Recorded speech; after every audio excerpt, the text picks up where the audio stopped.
Welcome to section 2.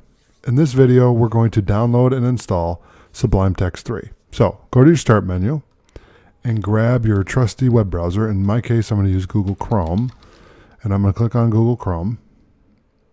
I'm going to type in google.com, and I'm going to search for download Sublime Text 3. Okay, I'll hit return. Now what I want you to do is I want you to click on Download Sublime Text. And for my version of Windows, I'm using a 64-bit system. So I'm going to click on Windows 64-bit, but I want you to select your operating system. So if you're using Linux or you're using Mac, select the appropriate operating system for your situation. Okay? So I'm going to select Windows 64-bit. It's going to start downloading right here. You can see it right there. And it should download pretty quick. It's only 10 megabytes. So I'm going to double click on this.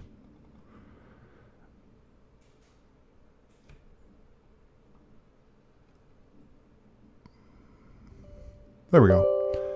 And Windows is going to pop up a user account control window that says, do you want to allow this app to make changes to your device? Yes, I do. So click yes. And then it's going to pop up the installation wizard. So it's going to ask us where we want to save this. So we're going to save it on the C drive under program files, and the folder Sublime Text 3 is going to be our main folder. So I'm going to hit next.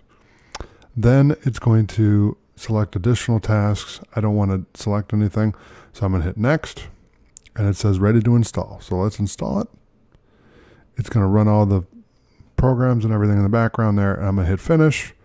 And now what I want you to do is hit start, type in Sublime, and there we go. I'm going to select that. And what I want you to do is maximize this window, right click on the icon, click pin to taskbar. Okay, now close that window out, and I want you to test one thing.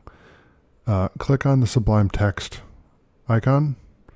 And now you can see when I click on it, it opens at full screen. Okay, so I'm going to close that out. I'm going to close Chrome. In the next video, we're going to go over the features of Sublime Text 3.